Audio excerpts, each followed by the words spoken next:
We are multidimensional infinity.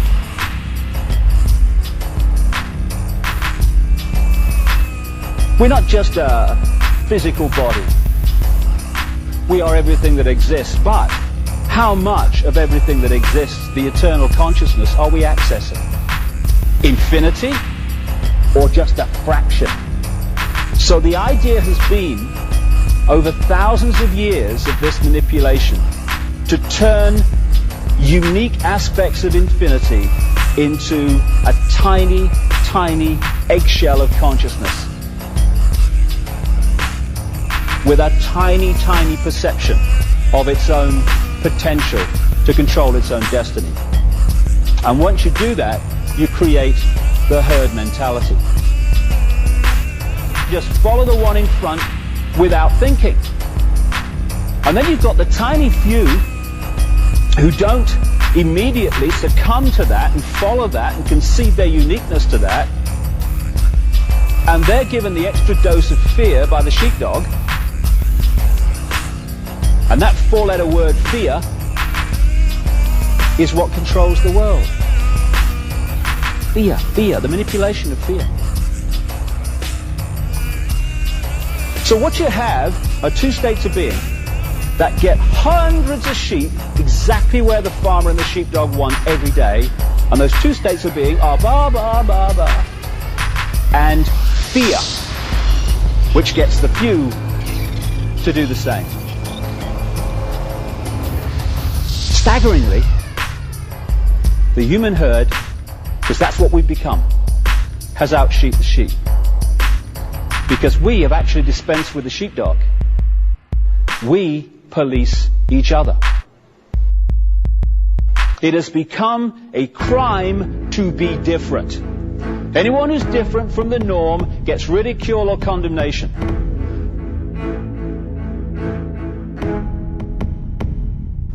It is fundamental to how a few have controlled the world for literally thousands of years. And unless we break this, they'll go on doing it. What it means is that all you have to do to control the direction of the world and control literally billions of people is to set the norms in society. What is considered right and wrong, moral or immoral, sane or insane, possible or impossible.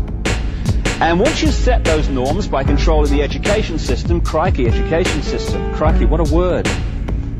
Someone said, was Gandhi was asked what he thought of Western civilization, and he said, I think it would be a very good idea. The vast majority of people in the human herd,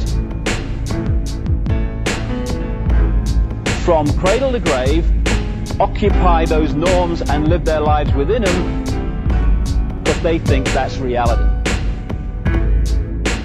Now that's fine, that's a choice, I don't have a problem with that. But we seem to find it so hard to make those choices and let other people make different choices. So the reason the few can control the world as they do and have for so long is not just that vast numbers of people live within the norms, it's that those people insist those people that want to live outside the norms conform as well. So the key state of being, which is the foundation of all that I'm talking about, is the one you'll find in the vast, overwhelming majority, all but a handful, literally, of human beings. It's the fear of what other people think of them. Once you're in that mode, and that's the eggshell, then you're in trouble. Because suddenly you're not living your life, you're not expressing your uniqueness, you're living someone else's version of what you should be. You're already in prison. You're in what I call the hassle-free zone of norms. You've conceded what you are to what someone says you should be. And what happens then, of course, is that when you're on the edge of that hassle-free zone and you're thinking, shall I, shan't I express my uniqueness? Shall I go with what my heart's telling me? What is the fear at that point that is making us resist? Oh, should I, shouldn't I? We're not at that point thinking, what will the President of the United States think if I express my uniqueness? What will the Pope think? Although some people will do that, my goodness me, why I don't know, but they do. Or what will the Governor of the Bank of England or the head of the Federal Reserve think? No. What's making us resist expressing our uniqueness is our fear of what our mother will think. Oh my God, what will my mother say? What will the guys down the bar say, or the people at work? In other words, the people's reaction that keeps us in those norms are the people who are already in there. So the sheep have also become the sheepdog.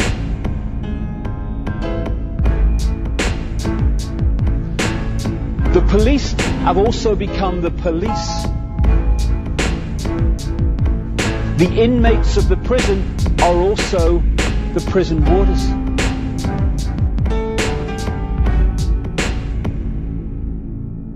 And then when the norms are set, different aspects of the herd are played off against each other. So religions have been created, and we'll get into that because it's remarkable how the religions which fight each other and conflict with each other actually come down to the same people. Same story too when you look into it. So they play different aspects of the herd off against each other. Religion is played off against religion. Political party is played against political party. Economic theory against economic theory. And so we've set the norms that have created the herd, and then the herd is set at war with itself.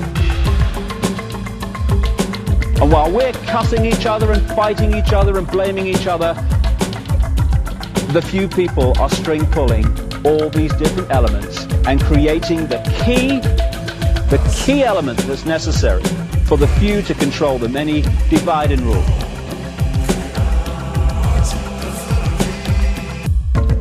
You know, most of the things, most of the belief systems, because that's what it is, belief, that are played off against each other, that conflict with each other and fight with each other, they're actually just the same state of being with a different name.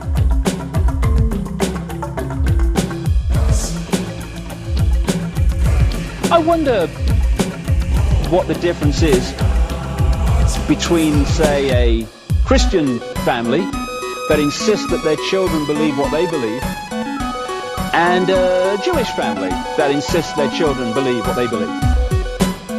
What's the difference?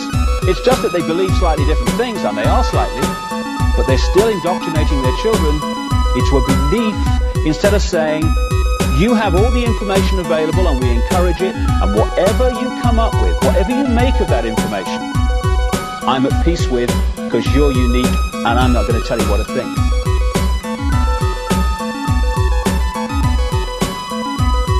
So if we want to be free, we have to start by setting ourselves free and setting other people free, not least our children, to be who they really are and not what we'd like them to be.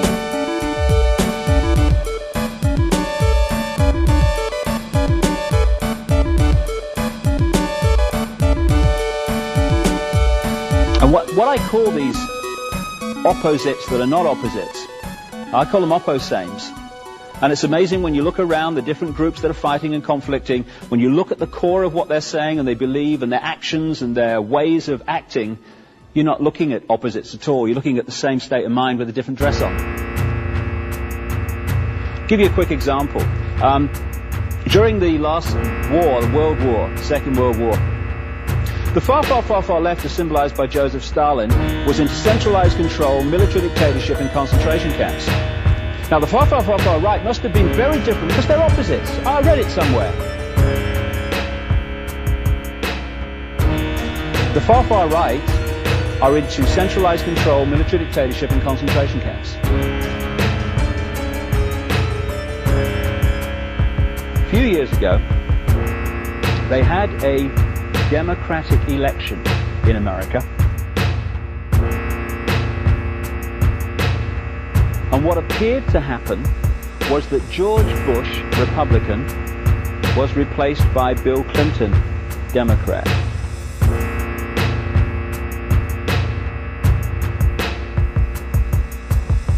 George Bush, Council on Foreign Relations, Trilateral Commission, 33rd degree Freemason, funded by the Rockefellers,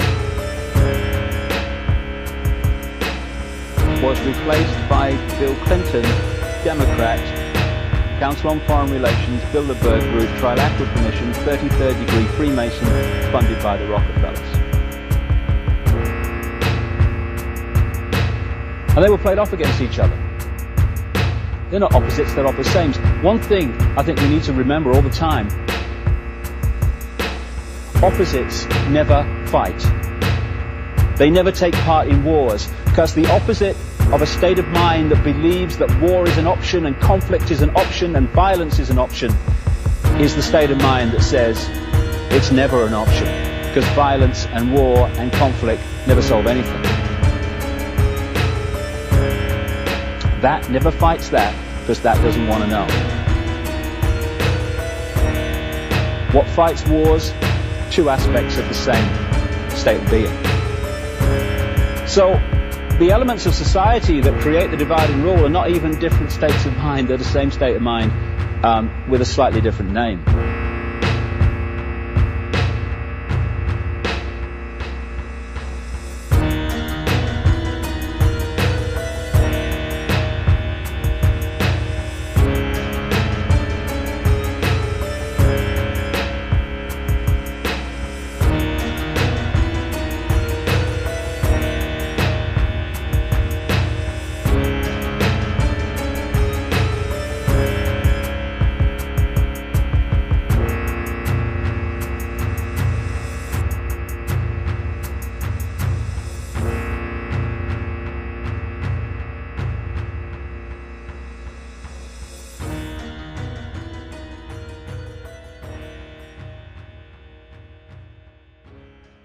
When I was very young, I once saw a variety act on TV.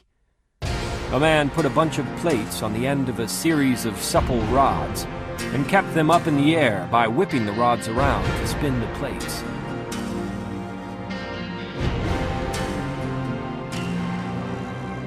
And if he slowed down or turned his back, even for a moment, one of the plates would wobble and then crash to the ground, followed by all the others in series. That's a terrific metaphor for life, isn't it? We're all trying to keep our plates spinning in the air, and once you get them up there, you can't take your eyes off them, and you have to keep chugging along without rest. Except that in life, somebody keeps adding more plates, hiding the rods, and changing the law of gravity when you're not looking. So every time you think you have all your plates spinning nicely, suddenly you hear a hideous clattering crash behind you, and a whole row of plates you didn't even know you had begins to hit the ground.